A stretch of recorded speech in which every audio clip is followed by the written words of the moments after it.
बंशीधर मेहता जी नरसी से प्रेम तो करते, लेकिन कहते ना जब भाभी आ जाती है तो भाई भाई का जो प्रेम है वो थोड़ा कमने लगता है। भाभी बंशीधर जी की धर्म पत्नी द्रुत गौरी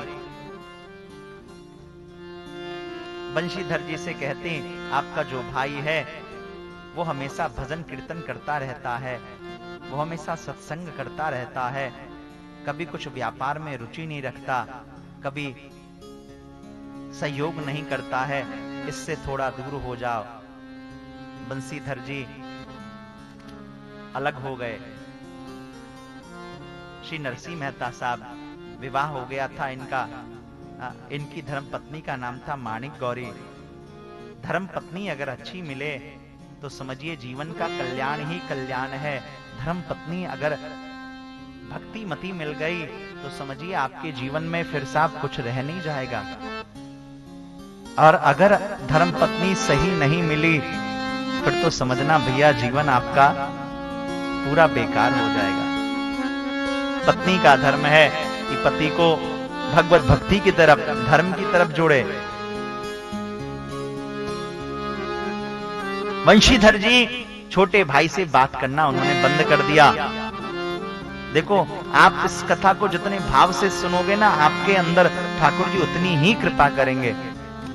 बंशीधर जी भाई से बात करना बंद कर दिया, अलग अलग रहने लगे, लेकिन एक दिन आपस में बात करते, एक दिन एक दूसरे को टोकते।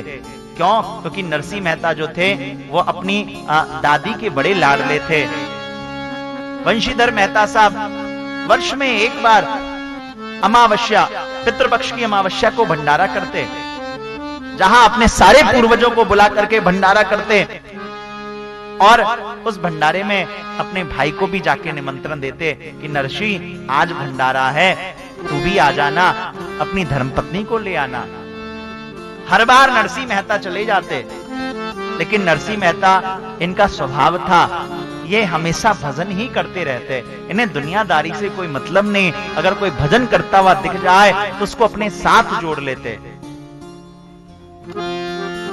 बोले ठाकुर जी को प्राप्त करने का क्या साधन है? बोले जो भजन करता रहे, जो भक्ति करता रहे, जो संकीर्तन करता रहे, वही ठाकुर जी को प्रिय है साहब।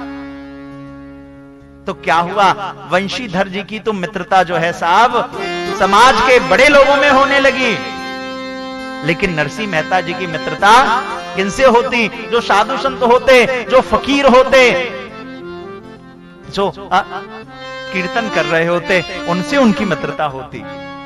एक दिन की बात, नरसिंह मेहता कहीं जा रहे थे, रास्ते में उन्होंने देखा छोटे छोटे बच्चे कीर्तन कर रहे हैं। गरीब परिवार के, भिखारी परिवार, गरीब भिक्षुक परिवार के थे। श्री नरसिंह मेहता ने कहा उन सबको, ऐसा है भैया तुम सब चलो मेरे साथ, मेरे परिवार में ही रहना, मेरे घर पे ही रहना, मैं तुम्हारा ख्याल रखूंगा और जो मैं खाऊंगा वो तुमको खिलाऊंगा। वो सब भी जुट गए। साधु संतों को आप देखिएगा, साधु संत कौन होते हैं? जो भगवान के भजनानंदी होते हैं। दरवाजे पे जाएंगे, भिक्षा मांगेंगे और भिक्षा मांग करके वापस चले जाएंगे, और जितना मिलेगा उतने में ही प्रसन्न रहेंगे, ज्यादा मांगेंगे नहीं, क्योंकि उनका भाव रहता है कि भैया जीवन जीने के लिए जितना अन्न मिले उतना महत्वपूर्ण है। ये जीवन में भोजन का क्या महत्व है? बोले जी सकें, रह सकें, खा सकें मतलब सरवाइव कर सकें, उतना अन्न चाहिए। लेकिन हम लोग ऐसे हो गए हैं सब, सरवाइव छोड़िए, हम तो खाने के लिए ही जीते हैं। बच्चों की बात अलग है, लेकिन बड़े लोग भी अगर चटोरी हो जाए, खाने पीने वाले हो जाए, तो भैया जो ज्यादा खाता है उसका भजन में मन नहीं लगता। ध्यान रखिएगा, ज्यादा खाओगे सो जाओगे, इसलिए हमेशा कम खाया करिए। इतना भी कम नहीं कि आप कमजोर हो जाइए, लेकिन अन्न का महत्व सिर्फ इतना है कि शरीर काम कर सके। नरसिंह मेहता के सारे मित्र 15-16 जनों को सबको साथ में रख लिया। आज पितृपक्ष में अमावस्या की तिथि आई।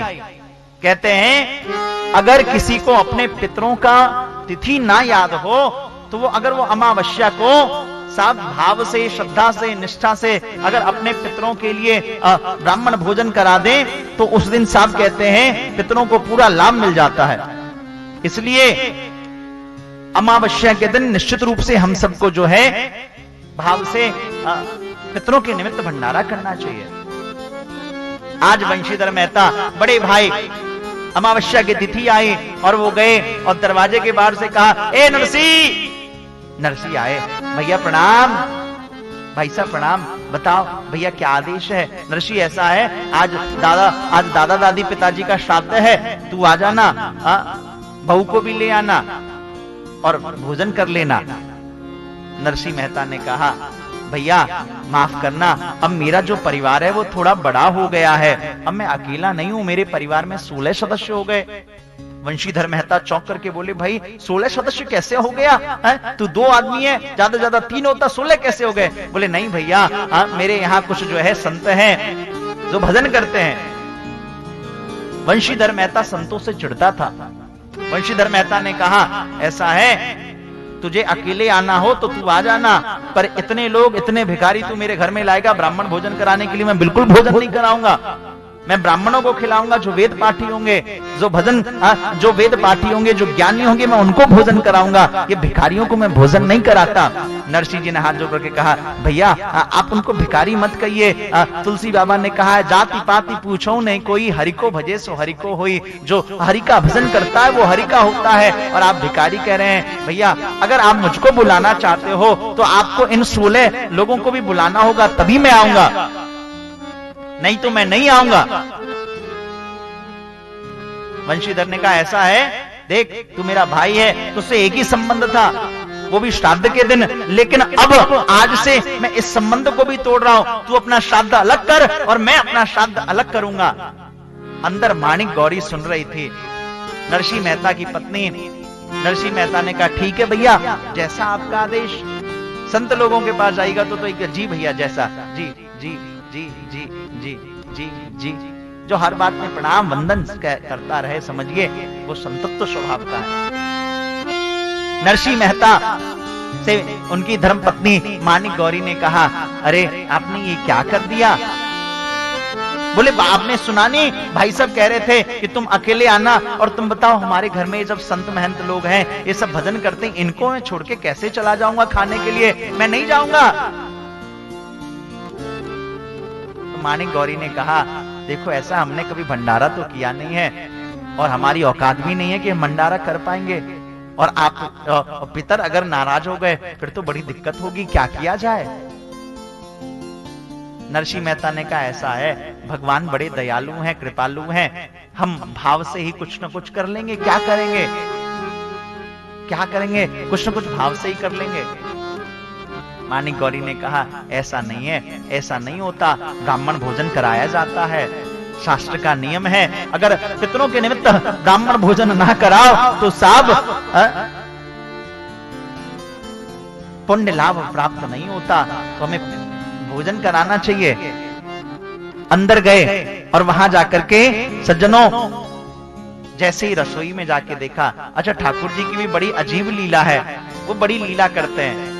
ठाकुर जी जब किसी को अपने पास बुलाना होता है तो उसको ठाकुर जी पहले दुनिया से बहुत तोड़ते हैं। ठाकुर जी की एक बड़ी सुंदर लीला है, जिसको अपने पास बुलाना होगा उसके जीवन में दुख ही दुख भर देंगे, इतना दुख भर देंगे कि वो व्यक्ति सबसे टूट जाएगा। ठाकुर जी उसी को पास बुलाते हैं, पहले क्यों दुख भरते हैं? बोले पहले उसकी परीक्षा लेते हैं, ठोक बजा के हाँ देखते हैं, तब जाकर के ठाकुर जी उसको अपनाते हैं। आज नरसी मेहता साहब की धर्मपत्नी माणिक गौरी घर में गई, वहां जाकर के देखा तो वहां कुछ भी नहीं था। आकर के नरसी मेहता से कहा, नरसी मेहता ने कहा, ऐसा है, मैं जाता हूं, जाकर के कुछ खरीद करके लाता हूं। लेकिन इतने में द्रव्य पर ध्यान गया तो सब द्रव्य तो था ही नहीं, तो कहां से खरीद के लाते? अब बोले 10 रुपए किसी से लिया जाए तो भंडारा कराया जाए, अब 10 रुपए भी कहां से लाए? तो इतने में माणिक गौरी ने कहा, ऐसा है, आप परेशान क्यों होते हो? ये मेरे कान में एक बाली है और ये नाक का नथ है, आप इसको ले लो और जाओ, इसको बेच के जो राशन का सामान मिले वो राशन का सामान ले आना। नरसी ने कहा, अरे कैसी बात करती है माणिक, गौरी तू कह रही है मैं इसको बेच करके जाकर के ले आओ, ये सुहाग का सामान है, इसको मैं नहीं बेच सकता। माणिक गौरी ने कहा कि ऐसा है, पहले दुनिया में थी तो मुझे लगता था ये सोना सुहाग है, लेकिन जब से मीरा को सुना है तब से बस इतना ही समझा है, पायो जी मैंने राम रतन धन पायो। सबसे बड़ा सुहाग तो वही है जिसमें पति प्रसन्न रहे, जिसमें परमेश्वर की सेवा हो जाए, जिसमें साधु की सेवा हो जाए। ध्यान रखना, ये सोना यहां आपके रूप रंग को बढ़ा सकता है, यहां आपकी खूबसूरती को बढ़ा सकता है, लेकिन सेवा जो है वो यहां से लेके वहां तक हर जगह। और पत्नी का धर्म है, जो विपत्ति काल में पति की प्रतिष्ठा का ख्याल रखे वही पत्नी होती है। शास्त्र कहता है विपत्ति काले गृहिणी परीक्षा। विपत्ति काल में जब जीवन में दिक्कत आए, संकट आए, तब आपकी धर्म पत्नी कैसा स्वभाव व्यवहार रखती है, तभी उसकी परीक्षा होती है। विपत्ति काले गृहिणी परीक्षा।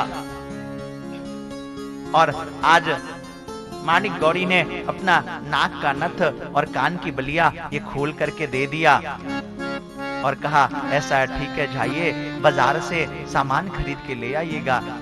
और नरसी मेहता चले गए, खरीद के आटा, दाल, सरसों तेल, जो भी सामान होता है राशन का, वो सारा सामान ले आए, सज्जनों खरीद के ले आए। और यहाँ रसोई की तैयारी होती, सामान चेक करते।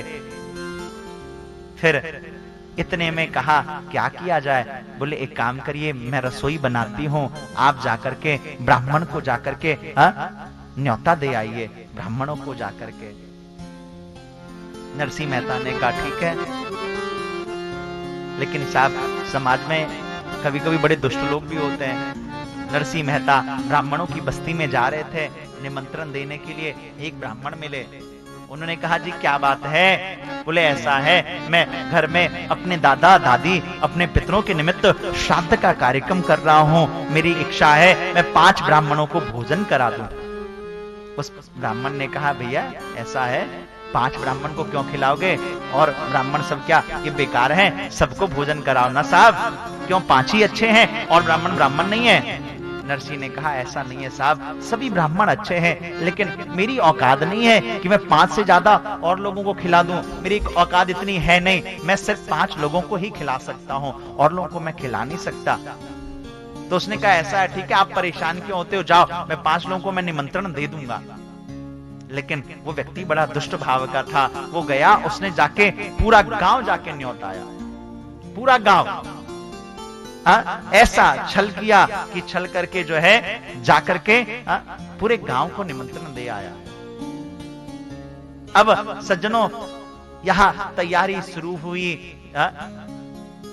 प्रसाद की, अमनिया की तैयारी शुरू हुई। तो अब कहते हैं पक्की रसोई जो है वो पितर प्राप्त करते हैं, पक्की रसोई ठाकुर जी को भोग लगता है विशेष पर्व आदि पर, और पक्की रसोई में पूड़ी आदि बनता है। श्री माणिक गौरी ने कहा ऐसा है, मैं पक्की रसोई पूड़ी आदि बनाती हूं, और जैसे ही बनाना चाहा तो देखा घी तो लाए ही नहीं। श्री नरसी मेहता घी नहीं लेकर के आए।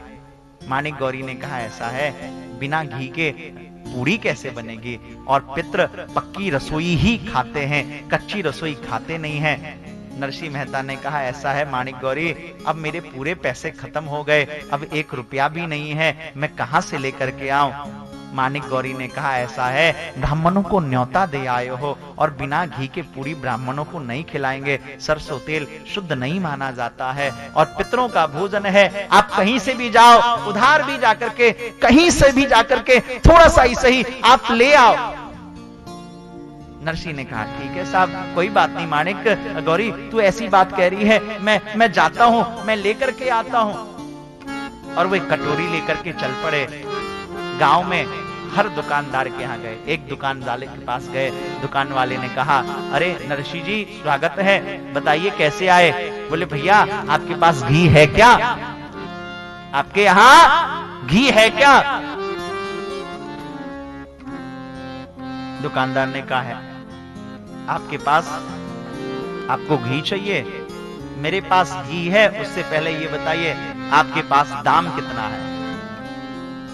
नरसिंह ने कहा, ऐसा है हाथ जोड़ के, भैया मेरे पास दाम अभी तो नहीं है, लेकिन मैं बाद में सब चुका दूंगा, आप मुझे उधार दे दीजिए। दुकानदार ने कहा, ऐसा है हमारे घी के पीपा में जो है कीड़े गिर गए हैं, तो घी वो अशुद्ध हो गया है, आप दूसरी जगह से ले लीजिए। नरसिंह मेहता साहब आगे बढ़े, दूसरे दुकानदार के पास गए, उससे कहते, भैया घी है क्या? वो कहता, भैया दाम है क्या? तीसरे के पास जाते, वो कहता, घी चाहिए? कहते, दाम है क्या? बोले, साहब दाम मैं बाद में दे दूंगा। वो कहता, हमारा घी अभी फैल गया। हर दुकानदार ने देने से मना कर दिया। देखो जीवन में द्रव्य का कितना महत्व है। अगर द्रव्य ना हो तो साहब कोई किसी को पूछता तक नहीं है। लेकिन अब नरसिंह जी को समझ में नहीं आया क्या करें। इतने में नरसिंह जी जो है आगे बढ़े। एक सेठ जी थे जिनकी दुकान थी, जिनका नाम था धरणीधर जी। वो धरणीधर जी बड़े सत्संग कीर्तन प्रेमी थे और उनकी पत्नी हमेशा नरसिंह मेहता की तारीफ करती। नरसिंह मेहता की तारीफ करती, अक्सर आकर के, अरे हमारे गांव में, ये अपने गांव में जो नरसिंह मेहता है ये बड़े भजनानंदी हैं, बड़े भजनानंदी हैं, बड़ा अच्छा भजन गाते हैं, बड़ा अच्छा संकीर्तन सत्संग करते हैं। धरणीधर जी ने स्वागत किया। नरसिंह जी ने कहा, महाराज मुझे थोड़ा घी चाहिए। धरणीधर जी ने पहले विनोद में कहा, भैया कुछ पैसा है क्या?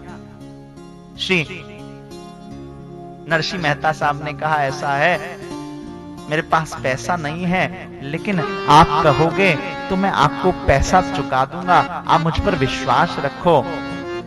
धरणीधर जी ने कहा, ऐसा है पैसा तो मुझे चाहिए अभी, लेकिन अगर आप पैसा नहीं दे सकते तो आपको कुछ और करना होगा। श्री नरसिंह मेहता जी ने हाथ जोड़ करके कहा, हाँ जी बताइए साहब क्या करना होगा? बोले, कुछ नहीं करना, मेरी पत्नी कहती है आप बहुत अच्छा संकीर्तन, बहुत अच्छा पद गाते हो, बहुत अच्छा भाव गाते हो, आप कुछ मुझे सुनाओ, कुछ बोलो, कुछ कहो, कुछ तो सुनाओ, तब मैं आपको घी दे दूंगा। नरसिंह मेहता प्रसन्न हो गए। नरसिंह मेहता ने कहा, हाँ हाँ मैं पक्का सुनाऊंगा, पर वचन दो आप मुझे घी दोगे, वचन दो मुझे घी दोगे। धरणीधर जी ने कहा, 100% प्रॉमिस करता हूं मैं आपको घी दूंगा, पर पहले आप मुझे थोड़ा संकीर्तन सुनाओ, थोड़ा कीर्तन सुनाओ। श्री बड़े भाव से श्री नरसिंह मेहता साहब गाने लगे, राधे राधे गोविंद गोविंद राधे राधे राधे गोविंद गोविंद राधे। हल्का हल्का संकीर्तन चल रहा है। नरसिंह मेहता साहब सोचिए, एक घी के कटोरी के लिए सेठ धरणीधर को संकीर्तन सुना रहे हैं और वो सेठ जी भी बड़े आनंद में श्री नरसिंह मेहता के मुख से कीर्तन सुन रहे हैं और कीर्तन में आनंदित हो रहे हैं। और नरसिंह मेहता भाव से, प्रेम से, हृदय से, भाव से बोल रहे हैं। आप सब भी बोलो ना साहब, आप बोलो तो सही, देखना क्या कृपा होगी, देख लेना क्या करुणा होगी, क्या दया होगी।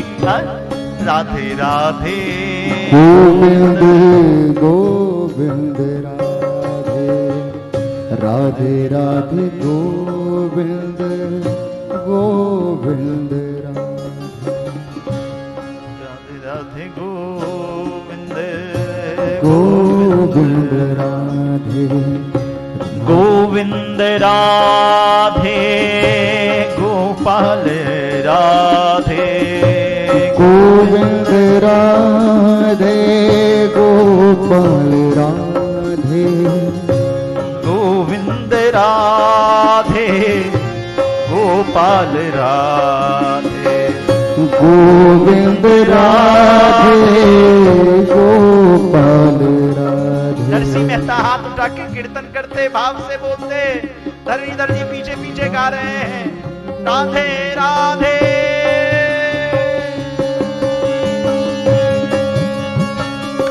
राधे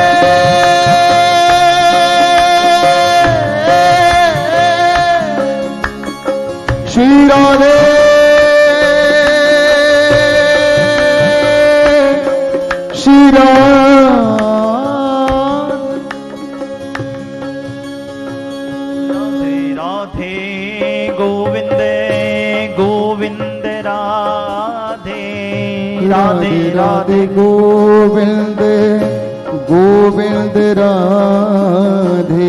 भैया ताली ना बजा पाओ तो हृदय से, राग में ना सही अनुराग से आज हृदय से पुकार कर देना, बोल देना राधे राधे गोविंद गोविंद राधे राधे राधे गोविंद गोविंद राधे राधे राधे गोविंद गोविंद राधे राधे राधे गोविंद गोविंद बड़े राधे। मधुर मधुर भाव में कीर्तन चल रहा है। श्री नरसिंह मेहता साहब कीर्तन कर रहे हैं, धरणीधर जी आनंद ले रहे हैं कीर्तन का। कीर्तन चल रहा है, नरसिंह मेहता सब भूल गए कि मैं आया क्यों था, किस लिए आया था, क्या करने आया था, क्यों आया था, क्या काम था, सब भूल गए, कीर्तन करने लगे। इधर साहब घर पर श्री मानिक गौरी नरसिंह मेहता का इंतजार कर रही है घी के लिए कि घी लेकर के आएंगे। समय हो गया, दोपहर का समय हो गया और सज्जनों गांव के सारे ब्राह्मण जो है दरवाजे पे आने लगे। दरवाजे पे सारे ब्राह्मण आने लगे। मानिक गौरी ने ब्राह्मणों को देखा, देखते ही मानिक गौरी घबरा गई। अरे बोले मेरे पति ने कहा था सिर्फ 5 पंडित आएंगे, ये तो 100 आ गए, मैं इनको कहां बिठाऊं। लेकिन मानिक गौरी ने जैसे तैसे सबको बिठाना शुरू किया और ठाकुर जी के पास जाके कहने लगे, ठाकुर जी आज मेरे पति की लाज बचा लेना, पति की रक्षा करना, ये इतने ब्राह्मण आ गए, भोजन करेंगे, मैं इनको क्या खिलाऊंगी। इधर नरसिंह मेहता सब भूल गए, वो तो भाव से राधे राधे गोविंद गोविंद राधे राधे गोविंद गोविंद राधे राधे राधे गोविंद गोविंद राधे। श्री नरसिंह मेहता साहब कीर्तन में डूब गए, कीर्तन चलने लगा। इधर द्वारिका की लीला, आज द्वारिका में भगवान द्वारिकाधीश राजाधिराज महाराज वहां भोजन कर रहे हैं।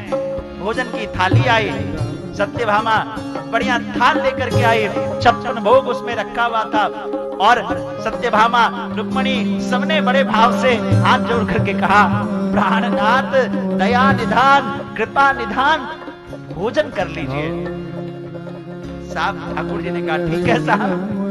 ठाकुर जी उन्होंने पहला कौर तोड़ा और मुख में डालने की इच्छा बर रखी, इतने में उनका भाव ठाकुर जी की आंख से आंसू निकलने लगा, आए नहीं।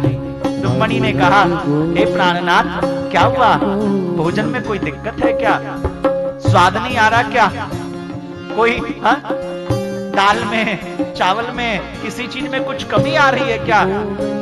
पर ठाकुर जी के मुंह से एक शब्द नहीं निकल रहा। ठाकुर जी बिल्कुल चुपचाप बैठ गए, बिल्कुल ऐसा लगा जैसे मानो ठाकुर जी का पूरा शरीर फ्रीज बर्फ की तरह जम गया हो। सत्यभामा ने कहा, कोई बात है तो बताइए, क्या बात हो गई। ठाकुर जी रोते हुए कह पड़े, अरे सत्यभामा क्या बताऊं, मेरा एक भक्त आज, मेरी एक भक्तानी आज संकट में आ गई है। सत्यभामा ने कहा, अरे बताइए मैं कुछ करूं क्या जाकर के। बोले नहीं, तुझसे नहीं होगा सत्यभामा, तुझसे नहीं होगा रुक्मणी, मुझे ही कुछ करना होगा। और ठाकुर जी ने तुरंत भोजन की थाली जो है वो साइड कर दी और स्वयं आज द्वारिका में सबसे कहा, भैया ऐसा है 10 बैलगाड़ी मंगाओ। और 10 बैलगाड़ियां आई और बैलगाड़ियों पे साहब बड़े भाव से चावल दाल चीनी घी के टीने और गेहूं सब भर के लगा दिया गया। और ठाकुर जी आज खुद जो है नरसिंह का रूप धारण करके द्वारिका से पैदल चल पड़े नरसिंह के घर में, यानी समझिए नरसिंह का रूप धारण कर लिया। देखो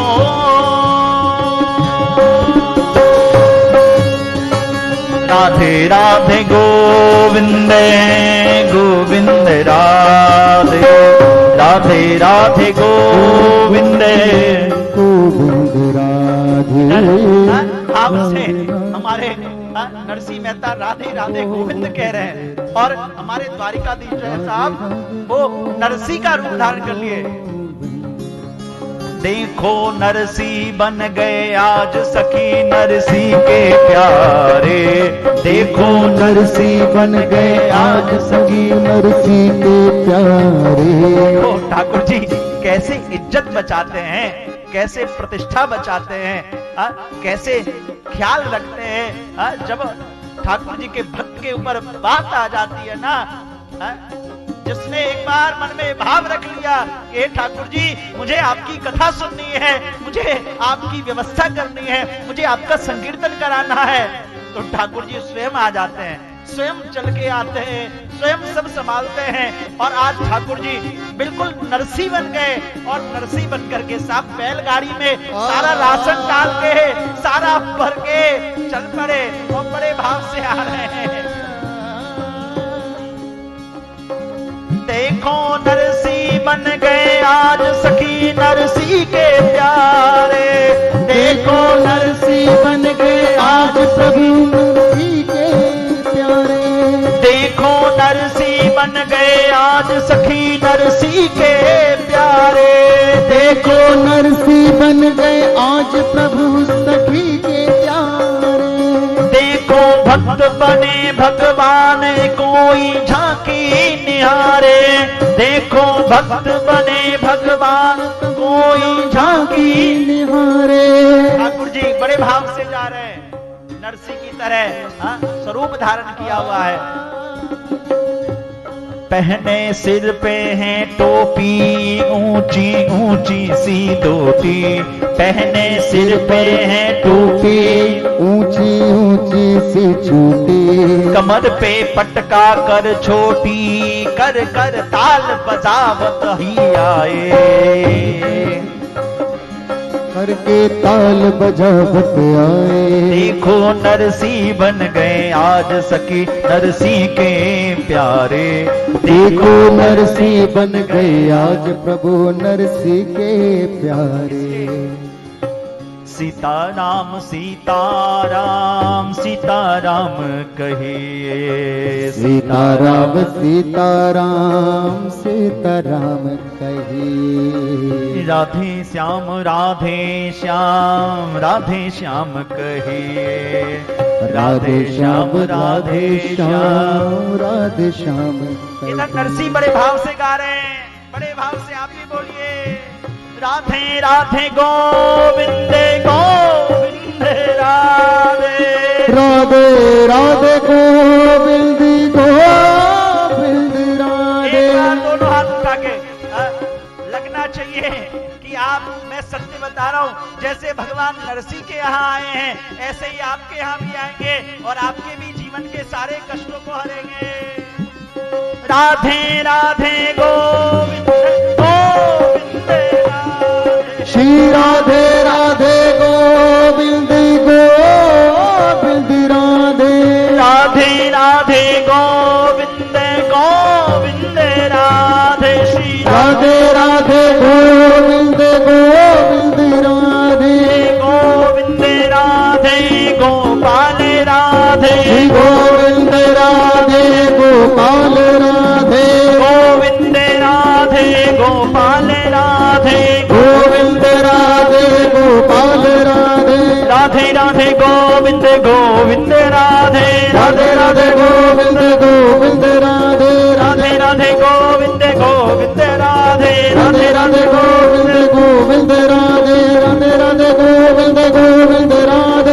राधे राधे गोविंद गोविंद राधे। राधे राधे गोविंद गोविंद राधे। राधे राधे गोविंद गोविंद राधे। राधे राधे गोविंद गोविंद राधे। राधे राधे गोविंद गोविंद राधे। श्री राधे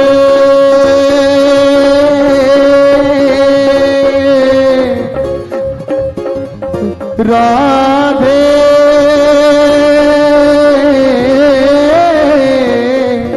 श्री राधे श्री राधे राधे। राधे राधे गोविंद गोविंद राधे।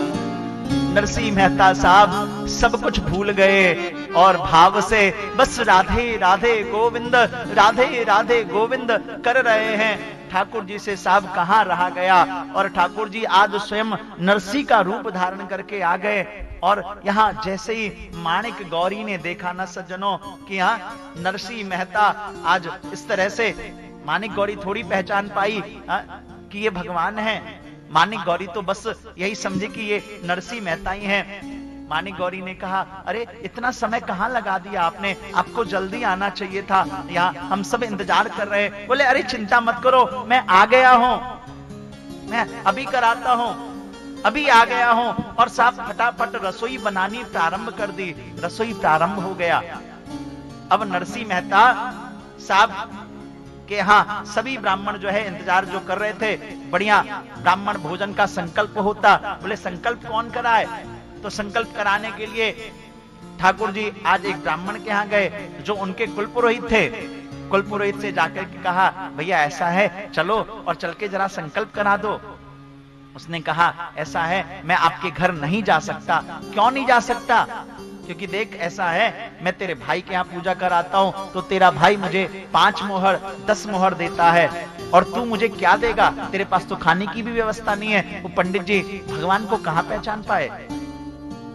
भगवान ने कहा, ऐसा है ठीक है, मेरे घर पूजा नहीं कराओगे तो तुम लिख के दे दो कि तुम मेरे घर में पूजा नहीं कराओगे। पंडित जी ने कहा, ठीक है जा, मैं लिख के देता हूं, मैं तुम्हारे घर में पूजा नहीं कराऊंगा, मैं लिख के दे देता हूं। और साहब पंडित जी ने मना कर दिया। लेकिन कहते हैं ना, संकल्प तो ब्राह्मण ही कराता है, ब्राह्मण ही करा सकता है। संकल्प ब्राह्मण ही करा सकता है। आज ठाकुर जी गांव के एक दूसरे ब्राह्मण के पास गए जिसको कुछ नहीं आता था। बोले भैया ऐसा है, चल मेरे संकल्प करा दे। पंडित जी ने कहा, देखो ऐसा है भाई, मैं तो किसान आदमी हूँ, भले जन्म से ब्राह्मण हूँ, पर मुझे कुछ आता नहीं है। ठाकुर जी ने कहा, कोई बात नहीं, चलो। और ठाकुर जी ने सर पे हाथ रखा और पंडित जी को वेद वेदांत का ज्ञान हो गया और बढ़िया संकल्प कराया। संकल्प करते हैं तो दक्षिणा रखनी पड़ती है। और ठाकुर जी नरसी बने थे। झोली में से 51 मोहर निकाला और गिन के 1 मोहर 2 मोहर 3 मोहर 5 मोहर। वहां जितने पंडित बैठे थे सब देखने लगे, अरे ये क्या हो गया, नरसी के पास इतना पैसा कहां से आ गया? सबकी आंखें चकाचौंध रह गई। अब पंडित जी ने संकल्प कराया, 51 मोहर जब दिया, समझो साहब अब तो बंसीधर के यहाँ, उनके बड़े भाई के यहाँ जो पंडित जी थे, देखो कोई बात अगर होती है ना तो गांव में अच्छी और बुरी बहुत जल्दी फैलती है। गांव में हल्ला हो गया, अरे ये नरसी मेहता बहुत जोर का भंडारा करा रहा है और इसने संकल्प कराने के लिए 51 मोहर की दक्षिणा दी है, तो भोजन कराने में कितना देगा? वंशीधर पंडित जी के यहाँ जो ब्राह्मण थे वो भी भागे भागे आ गए और बहुत सुंदर यहाँ ब्राह्मण भोजन कराया। सभी ब्राह्मणों को 100-100 मोहर दक्षिणा दी। पूरे गांव में नरसी मेहता की प्रसन्नता का, नरसी मेहता की प्रतिष्ठा का, प्रशंसा का ठिकाना नहीं रहा। हर और चर्चा होने लगी, वाह देखो एक बार भंडारा किया, लेकिन क्या भंडारा किया। लेकिन सब ठाकुर जी स्वयं थे, ठाकुर जी सब कुछ कर रहे थे, सब भंडारा हो गया। अब माणिक गौरी ने नरसी मेहता को बुलाया, ऐसा है इधर आओ, आप ये बताओ आपके पास इतना पैसा आया कहां से? कहां से आपने इतना कर दिया? कहां से पैसा लेके आए? ठाकुर जी ने कहा, ऐसा है, माणिक तू इतना सवाल मत कर, तू रह, देख कहीं से आया है और जजमान ने दिया, मैं करा रहा हूं सब कुछ। माणिक गौरी को जैसे ही ऐसा समझा दिया। अब सज्जनों माणिक गौरी ने कहा, ठीक है। ठाकुर जी ने कहा, ऐसा है माणिक, एक काम और है। बोले क्या? बोले मैं रुक 10 मिनट रुक, मैं थोड़ा सेठ के पास जा रहा हूं। और जिस सेठ के यहाँ, जिस साहूकार के यहाँ नरसी मेहता ने कान की बाली, नाक की नथनी ले जाके रखा था, उस साहूकार के पास गए। बोले भैया वो नथ कान की बाली आपने गलाया तो नहीं? बोले नहीं, अभी नहीं गलाया है। बोले ऐसा है, ये आपके पैसे और वो मुझे मेरा सोना वापस दे दो। और वो सोना वापस ले लिया और आए और आके माणिक गौरी को कहा, माणिक गौरी ले, तेरा ये नाक का नथिया, ये तेरे कान की बाली, ये सब ले आया, मैं ये सब कुछ ले आया हूं, ले ले तू पहन ले। माणिक गौरी भी प्रेम, उसको कहां पता ये परमात्मा है, उसने भी बड़े प्रेम से कहा, ऐसा है तुम ले आए हो तो तुम ही पहना दो मुझे। ठाकुर जी ने कहा, ठीक है साहब, और पहना दिया। और उसके बाद ठाकुर जी ने कहा, ऐसा है माणिक, तू रुक, मैं जरा थोड़ा भाई साहब के यहां से भी 10 मिनट में होके आता हूं। और ठाकुर जी चले गए। इधर इतनी देर में अब नरसिंह मेहता का ध्यान खुला। अरे बाप रे, शाम हो गया। संकीर्तन करते हुए नरसिंह मेहता ने कहा, अरे सेठ जी आज मैं मारा जाऊंगा, जल्दी से घी दे दो। और सेठ जी के यहां से घी लिया और भागे भागे आए और मानिक गौरी के पास आकर के देखा तो सब कुछ हो चुका था। सेठ जी ने के पास से आकर के नरसिंह मेहता ने कहा, अरे मानिक गौरी, मुझे आने में बड़ा लेट हो गया, किसी ने मुझे घी नहीं दिया, किसी ने मुझे कुछ नहीं दिया। वो तो धन्य हो धर्मीधर सेठ का, जिसने मुझे कहा कि कीर्तन सुनाओ, भजन सुनाओ, तो मैं बदले में घी दे दूंगा। तो मैं उसी को कीर्तन सुना के घी लेके आया हूं। चल जल्दी जल्दी बना, मैं पंडित जी को लेके आता हूं, भोजन कराना है। मानिक गौरी का तो दिमाग चकाचौंध स्तब्ध रह गई। मानिक गौरी ने कहा, तुम्हारी बुद्धि खराब हो गई है क्या? ये कहां से होके आए हो? अभी अभी गए तो कितने अच्छे थे, अभी कहां से आए हो तुमने? अभी यहाँ और तुम कहां से इतना पैसा लेके आए, मुझे पहले ही बताओ। पहले पैसा लेकर के आए, भंडारा किया, और फिर देखो मेरा नाक का नथ, कान की बलिया लाके मुझे दे दी, और अब कह रहे हो कि घी अभी लेके आए। नरसिंह मेहता ने कहा, माणिक, मैं तेरे सर पे हाथ रख के कसम खा के कहता हूं, मैं साची साची कह रहा हूं, मैं धरणीधर सेठ के यहां मैं बस राधे राधे गोविंद गोविंद राधे कह रहा था। मैं सच बोल रहा हूं, मैं वहीं था, अभी आया हूं। तो बोली, फिर कौन था? वो आया, तुम्हारे रूप में था और सब कर दिया। नरसिंह मेहता को जैसे ही ध्यान आया, नरसिंह मेहता उनके आंखों से अश्रु की धाराएं बहने लगी और मानिक गौरी हृदय से रुदन करने लगी। हे ठाकुर जी, आप आए और आपने आकर के ये लीला कर दी, मुझे पता भी नहीं चला। और सज्जनों, ये श्री नरसिंह मेहता जी की कथा कोई काल्पनिक कथा नहीं है, ये 16वीं शताब्दी की सच्ची घटना है। अहो वकीयम स्तन का कूटम, ये ठाकुर जी की दयालुता है, कृपालुता है।